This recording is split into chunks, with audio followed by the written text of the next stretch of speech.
Hello and welcome guys to the med partners. पेश है आपके सामने एक और नई वीडियो बहुत ही आसान कॉन्सेप्ट्स के साथ। यदि आप इस चैनल पे नए हैं और आपको नहीं पता तो मैं आपको बता दूं कि हम यहाँ बायोकेमिस्ट्री के वीडियोस अपलोड करते हैं बहुत ही आसान कॉन्सेप्ट्स के फॉर्म में। तो यदि आपने अभी तक सब्सक्राइब नहीं किया है तो आप इसे सब्सक्राइब कर लें। यहाँ पे हम आपके प्रोब से रिलेटेड या फिर यूनिवर्सिटी एग्जाम से related questions as well as कुछ नीट पीजी के कॉन्सेप्ट्स भी डिस्कस करते हैं। सो आप चैनल पर बने रहें, नए हैं तो सब्सक्राइब कर लें और स्पिंगोलिपिडोसिस को देखने के लिए वीडियो को एंड तक देखें। शुरू करते हैं sphingolipidosis. So what is sphingolipidosis? So basically sphingolipids का अक्यूमुलेशन इज स्पिंगोलिपिडोसिस। और ये अक्यूमुलेशन हो क्यों रहा है? ये अक्यूमुलेशन हो रहा है क्योंकि जो लाइसोसोम्स हैं सेल के अंदर, वो लाइसोसोम्स इनको हटाते थे। उनके अंदर कुछ एंजाइम्स होते थे जिन्हें हम हाइड्रोलिसिस बोलते हैं। ये हम नीट के टाइम से जानते हैं। तो वो हाइड्रोलिसिस जो है वो अनवांटेड सब्सटेंसेस को रिमूव करते हैं, जो भी एक्स्ट्रा सब्सटेंस होते हैं उनको रिमूव करते हैं। लेकिन अब यदि लाइसोसोम स्टोरेज नहीं हो पा रहा, लाइसोसोमल एंजाइम्स की कमी हो गई तो उसके कारण क्या हो गया कि स्पिंगोलिपिड्स जो है वो सेल के अंदर अक्यूमुलेट होते जाएंगे और इसी को बोलते हैं sphingolipidosis. So basically sphingolipidosis is a lysosomal storage disorder, यानी कि स्टोरेज बढ़ गया स्पिंगोलिपिड्स का, जहाँ पे स्पिंगोसिन जो लिपिड्स हैं वो अक्यूमुलेट होने लगते हैं। इनकी कॉमन क्लिनिकल फीचर्स कैसे हैं, कोई भी कैसे प्रेजेंट करेगा जो आपके पास स्पिंगोलिपिडोसिस का पेशेंट होगा? तो कॉमन फीचर्स होती हैं ये स्पिंगोलिपिडोसिस। पहली चीज़ तो ये एक ऑटोसोमल रिसेसिव डिसऑर्डर होता है। एक्सेप्शन कुछ हैं इसके, जैसे कि एक फेब्रीज, हम देखेंगे कि कौन कौन से नाम हैं। जैसे कि फेब्रीज जो स्पिंगोलिपिडोसिस है वो जो है इसका एक्सेप्शन है, वो ऑटोसोमल डोमिनेंट होता है।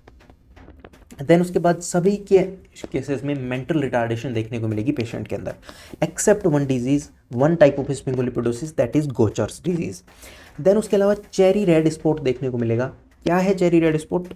टेंशन नहीं लेना, हम देखेंगे। सो चेरी रेड स्पॉट देखने को मिलेगा, बट किसमें एक्सेप्शन? फेब्रीज एंड गोचर्स। पहला ऑटोसोमल रिसेसिव का फेब्रीज है, दूसरा मेंटल रिटार्डेशन का एक्सेप्शन है गोचर, एंड तीसरे में दोनों Fabry's and Gaucher. So mental retardation, cherry red spot, इन सब के साथ जो है स्केलेटल डिफॉर्मिटीज के साथ जो है पेशेंट देखने को मिलेगा। Now let us discuss one by one all the sphingolipidosis. पहला डिस्कस करते हैं हम GM1 गैंग्लियोसाइडोसिस। यदि आपको पहले मैं आपको डिस्कस करने से पहले बता दूं कि यदि आपको ये जो टर्म्स हैं ये नए लग रहे हो तो इससे पहले वाली जो हमारी क्लासिफिकेशन की वीडियो है, शॉर्ट वीडियो है, पहले आप वो देखिए, उसके बाद इस वीडियो पे आइए। सो नाउ डिस्कस करते हैं GM1 गैंग्लियोसाइडोसिस। GM1 गैंग्लियोसाइडोसिस जो है उसमें क्या होता है, GM1 जो स्पिंगोलिपिड है उसका अक्यूमुलेशन हो रहा है। तो GM1 का होता क्या है? बेसिकली नेचुरली GM1 जो है वो GM2 में बदल जाता है by A enzyme beta galactosidase. लेकिन यदि इस बीटा गैलेक्टोसाइडेज एंजाइम की डेफिशिएंसी हो जाए तो उसके कारण जो है वो GM1 अक्यूमुलेट होता जाएगा सेल में, और इसी को बोलते हैं GM1 गैंग्लियोसाइडोसिस। कैसे प्रेजेंट करेगा? So we have a beautiful picture of a baby, जहाँ पे आप देख सकते हैं। ये देखिए, सबसे पहले जो है बेबी के अंदर ब्लाइंडनेस प्रेजेंट होगी, ये आपको नहीं दिख रहा होगा लेकिन this is a feature blindness. उसके बाद हम देखते हैं कि आपको यहाँ से एक उभार दिख रहा है इसके अंदर। सो बेसिकली जो फ्रंटल बोन जो है वो ओवर ग्रोथ कर जाती है और इसको बोलते हैं हम फ्रंटल बोसिंग, यानी कि बाहर प्रोट्रूडेड होता है। सो फ्रंटल बोसिंग का केस दिख रहा है हमें। Then we have depressed nasal bridge. Nasal bridge जो है एकदम बिल्कुल जो है फेस के लेवल पे है, इसका मतलब है कि जो नेसल ब्रीज है वो डिप्रेस्ड है। Then we have condition of low set ears, जो कान हैं, जो ईयर्स हैं वो थोड़े नीचे हैं, ठीक है। So we have low set ears. Then जो फिल्ट्रम होता है, जो लिप्स के बीच में जो है, नॉर्मली जो हमारे लिप्स होते हैं, लाइक नॉर्मली हमारे जो लिप्स होते हैं वो कुछ इस तरीके से होता है ना।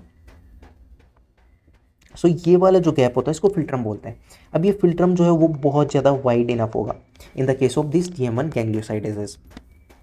Okay, so the patient will present with the condition of blindness, frontal bossing, depressed nasal breeze, low set ears and long philtrum. Along with this, the patient also have the very serious conditions like mental retardation and hepatosplenomegaly. hepatosplenomegaly क्या हो रही है? Basically accumulation हो रहा है ना, तो ये बहुत सारी सेल्स के अंदर एक्यूमुलेट होगा, तो वो सब जो ये जो ऑर्गन्स हैं बहुत ज़्यादा वर्क करेंगे और इसके कारण जो है इनके अंदर ये जो है इनके अंदर बेसिकली बड़े हो जाएंगे, एनलार्ज हो जाएंगे। So there is hepatosplenomegaly and mental retardation, क्योंकि ये GM1 गैंग्लियोसाइडेज कहीं ना कहीं जाके ब्रेन में एक्यूमुलेट हो रहा है तो वहाँ पे मेंटल रिटार्डेशन कर रहा है। Now last and important feature is cherry red spot. ये आपको क्या दिख रहा है? ये इमेज है आपकी रेटिना की। सो जब हम फंडोस्कोपी करते हैं, फंडोस्कोपी क्या होती है, फंडोस्कोपी ऑप्थेल्मोस्कोपी भी बोलते हैं। तो एक ऑप्थेल्मोस्कोप होता है, ठीक है, उसको रिफ्रैक्शन वो लाइट पास करता है आपके जो प्यूपिल के थ्रू एंड पूरी रेटिना की वॉल को हम देखते हैं पीछे की। तो बेसिकली फंडस को देखना, फंडस मतलब आई का जो पीछे वाली वॉल है उसी को फंडस बोल रहे हैं। सो उसको देखना ही फंडोस्कोपी है। सो बाई फंडोस्कोपी जब हम देखते हैं पीछे वाली बैक वॉल को, फंडस को, तो हमें एक ऐसा चेरी रेड स्पॉट देखने को मिलता है एट द मैक्यूला। मैक्यूला यानी कि वो वाला एरिया जो होता है रेटिना पे जहाँ पे जो है फोविया मैक्यूला यू स्टडी, सो वहाँ पे जो है एक चेरी रेड स्पॉट देखने को मिलेगा। So this is the clinical presentation of the patient suffering from GM1 gangliosidosis. Now the second sphingolipidosis is GM2 gangliosidosis. इसमें क्या हो रहा है, GM2 जो है वो GM3 में कन्वर्ट नहीं हो पा रहा। पहले में क्या था, GM1 GM2 में नहीं बदल पा रहा था और उसके कारण वहाँ पे कौन सा एंजाइम डिफिशिएंट था, बीटा गैलेक्टोसाइडेज। यहाँ पे कौन सा डिफिशियंसी हो रहा है, बीटा हेक्सोसोमिनिडेज, हेक्सोसोमिनिडेज। अब GM2 gangliosidosis दो प्रकार का हो सकता है, या तो उसका नाम हो सकता है टेसेक्स या तो उसका नाम है सैंडोप्स। नाम थोड़े टिपिकल है पर आप एक दो बार जब जो है इसके बार बार रीड करेंगे एक दो बार तो आपको बहुत इजीली याद हो जाएंगे। टेसेक्स और दूसरा सैंडोप्स। GM2 दो है तो दो में दो हैं, एक टेसेक्स होता है एक सैंडोप होता है। टेसेक्स में क्या होता है, वही सारे जो क्लिनिकल फीचर्स होते हैं कि cherry red spot, mental retardation, उसमें भी था इनमें भी है। एक एक्स्ट्रा मिलता है इनके अंदर हाइपर एक्यूसिस। हाइपर एक्यूसिस क्या होता है, हाइपर एक्यूसिस बेसिकली ईयर से रिलेटेड होता है। यानी कि जब आप सुनते हैं ना, यानी कि कोई हल्का सा किसी चीज़ का विस्पर भी है ना, वो आपको बहुत बहुत ज़्यादा इंटेंसिफाइड सुनेगा, उसको बोलते हैं हाइपर एक्यूसिस। कोई आपस में फुसफुसा के बात कर रहा है वो भी बहुत इंटेंसिटी की सुनेगा, इसी को हाइपर एक्यूसिस बोलते हैं। तो इससे प्रेजेंट करेगा टेसेक्स डिजीज में। सैंडहोप्स जो है वो भी सिमिलर है, बस इसमें डिफरेंस ये है कि यहाँ पे जो है इन चेरी रेड स्पॉट और मेंटल रिटार्डेशन के साथ साथ विशरल मैनिफेस्टेशंस भी देखने को मिलती हैं, यानी कि हेपेटोस्प्लेनोमेगाली भी देखने को मिलती है, जो है कार्डियक एबनॉर्मलिटीज़ भी देखने को मिलती हैं, and also there is bone abnormalities. So this is the GM2 gangliosidosis. Now important and most important in all these sphingolipidosis is Gaucher's and Krabbe's disease. Gaucher's is the most common type of sphingolipidosis, most common type of lysosomal storage disorder. सबसे common जो lysosomal disorder है वो गोचर्स है और इसीलिए बहुत ज़्यादा important है। गोचर्स डिजीज़ में और क्रैबिस डिजीज़ में हम बहुत आसानी से याद कर लेंगे। सबसे पहले हम जो है किसके कारण होती है, तो गोचर्स डिजीज़ क्या होता है, बीटा ग्लूकोसेरेब्रोसाइडेज के एक्यूमुलेशन के कारण होता है। किसके कारण, डिफिशियंसी के कारण। बीटा ग्लूको, सबके अंदर कोई ना कोई एंजाइम डिफिशिएंट था, यहाँ पे जो एंजाइम डिफिशिएंट है वो है बीटा ग्लूकोसेरेब्रोसाइडेज, यानी कि सेरेब्रोसाइड को तोड़ने वाला एक एंजाइम है, ग्लूकोसेरेब्रोसाइड को तोड़ने वाला, जिसको बोलते हैं ग्लूकोसेरेब्रोसाइडेज। यदि वो एब्सेंट हो जाएगा तो ग्लूकोसेरेब्रोसाइड का एक्यूमुलेशन बहुत ज़्यादा हो जाएगा। So this is all about Gaucher's disease. Cerebroside क्या है क्या नहीं है, इसके लिए आप लास्ट वीडियो देखें लिपिड की। तो बीटा ग्लूकोसेरेब्रोसाइड का एक्यूमुलेशन होने लगेगा यहाँ पे ड्यू टू साइडेज एंजाइम डिफिशियंसी। अब ये जो बीटा ग्लूकोसेरेब्रोसाइडेज होता है ये होता कहाँ है, ये नॉन न्यूरल टिश्यूज़ में होता है। नॉन न्यूरल मतलब न्यूरॉन के अलावा जहाँ जहाँ टिश्यूज़ हैं वहाँ पे इसका एक्यूमुलेशन देखने को मिलता है। तो गोचर्स डिजीज़ के जो इफेक्ट हैं वो भी नॉन न्यूरल टिश्यूज़ में देखने को मिलेंगे। वहीं जो क्रैबीज़ है, क्रैबीज़ का क्या है, क्रैबीज़ जो है वो बीटा गैलेक्टोसेरेब्रोसाइडेज की डिफिशियंसी। गोचर्स जो है G4 गोचर्स और जो है यहाँ पे ग्लूकोज सेरेब्रोसाइडेज की है ना, यू आ रहा है, सो समथिंग ग्लूकोज, ठीक है। तो ग्लूकोसेरेब्रोसाइडेज की डिफिशियंसी है, यहाँ पे जो है गैलेक्टोसेरेब्रोसाइडेज की डिफिशियंसी है, एंड यहाँ पे गैलेक्टोसेरेब्रोसाइड एक्यूमुलेट होगा। ये जो है कहाँ प्रेजेंट होता है, गैलेक्टोसेरेब्रोसाइड न्यूरल टिश्यूज़ में प्रेजेंट होता है, इसलिए यहाँ की जितनी भी दिक्कतें आएंगी वो सब न्यूरल टिश्यूज़ में देखने को मिलेंगी। सो यहाँ पे मैंने आपको मेंशन भी कर दिया है कि क्रैबीज जो है वो न्यूरल टिश्यूज़ में देखने को मिलेगा। अब कौन कौन सी क्लिनिकल फीचर्स हैं बहुत आसानी से याद कर लेंगे। देखो गोचर्स में CH आ रहा है, CH मतलब चेरी रेड स्पॉट, तो चेरी रेड स्पॉट भी यहाँ एब्सेंट होगा, चेरी रेड स्पॉट भी एब्सेंट होगा। चेरी के साथ साथ एक मेन फीचर और क्या होती है सारे स्फिंगोलिपिडोसिस की, मेंटल रिटार्डेशन, तो मेंटल रिटार्डेशन भी एब्सेंट होगा। मतलब दोनों मेन फीचर गोचर्स में एब्सेंट है, CH फॉर चेरी, चेरी भी एब्सेंट है, और दूसरा जो मेन होता है मेंटल रिटार्डेशन वो भी एब्सेंट है। तो क्या प्रेजेंट है, जो नॉन न्यूरल टिश्यूज यानी कि न्यूरॉन के अलावा कहाँ प्रेजेंट होता है, तो हेपेटोस्प्लेनोमेगाली देखने को मिलती है इनके अंदर, तो वो यहाँ इसके अंदर प्रेजेंट होगी। तो बहुत आसान है, गोचर्स के अंदर जो मेंटल और चेरी रेड स्पॉट है वो एब्सेंट होगा, लेकिन नॉन न्यूरल यानी कि बाकी जगह जो है वो क्या होती है हेपेटोस्प्लेनोमेगाली, तो वो यहाँ प्रेजेंट होती है।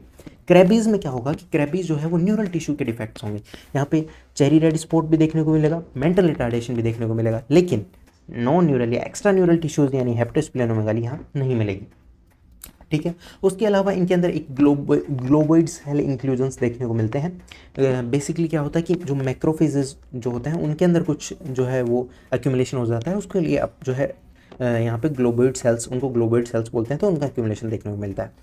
नाउ गोचर्स को हम थोड़ा सा कुछ और देखते हैं। सबसे पहला ये तो हमने देख लिया है कि ये जो है ये most common lysosomal storage disorder है, मोस्ट कॉमन लाइसोसोमल डिसऑर्डर है। दूसरा जो बात है इसके अंदर कि क्या क्या क्लिनिकल फीचर्स और एक्स्ट्रा होते हैं, इसके अंदर पेन होता है लॉन्ग बोन्स के अंदर, ठीक है।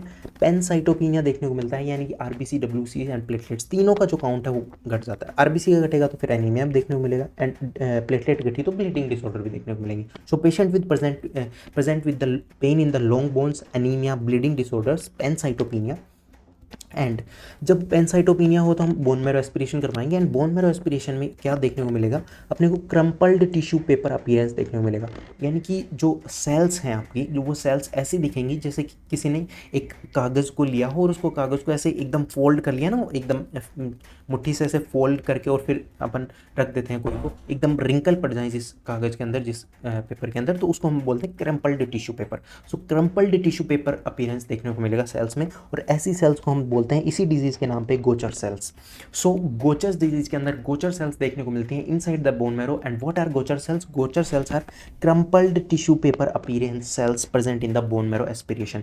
लॉन्ग बोन्स में पेन होगा, पैनसाइटोपिनिया होगा, एनीमिया एंड ब्लीडिंग डिसऑर्डर्स होगा, cherry red spot and mental retardation जैसी दिक्कतें नहीं होंगी, सिर्फ जो पेरिफेरल में होती हैं यानी कि हेपेटोस्प्लेनोमेगाली प्रेजेंट होगी। आई होप याद हो गया होगा। Now last is other disorders जो इससे रिलेटेड हैं, उनके हम नाम देख लेते हैं। One is Niemann Pick, other is Faber's, other is Fabry's. So what is Niemann Pick? Niemann Pick is a sphingomyelinase जो एंजाइम होता है उसकी डिफिशियंसी हो जाती है, जिसके कारण स्फिंगोमाइलिन का एक्यूमुलेशन होता है। यहाँ पे जेब्रा बॉडी इंक्लूजन्स देखने को मिलते हैं। फेब्रीज डिजीज जो होता है वो सेम टू रूमेटॉइड अर्थराइटिस के जैसे प्रेजेंट करता है। यहाँ पे जॉइंट होता है और जॉइंट्स के अंदर स्वेल एंड पेन देखने को मिलता है। Faber's disease and there is a Fabry's. Fabry's मैंने बोला था कि जब हम पढ़ रहे थे कि सारे के सारे जो स्फिंगोलिपिडोसिस हैं वो सब के सब ऑटोसोमल रिसेसिव हैं, एक्सेप्शन इज फेब्रीज। सो फेब्रीज जो है वो एक्स लिंक्ड होता है, फेब्रीज जो है वो एक्स लिंक्ड होता है, फेब्रीज एक्स लिंक्ड होता है, बाकी सारे जो हैं वो ऑटोसोमल रिसेसिव है। This is due to deficiency of alpha galactosidase. आपको याद रहे तो ये याद कर लीजिए, बेसिकली इनके नाम पता होने चाहिए। And most important is Gaucher's and Krabbe's. So hope आपको समझ आया होगा। यदि आप ऐसे और कॉन्सेप्चुअल वीडियोज़ यहाँ देखना चाहते हैं तो इस चैनल को सब्सक्राइब कर लें, इस वीडियो को लाइक करें एंड ज़्यादा से ज़्यादा लोगों तक शेयर करें। Thank you.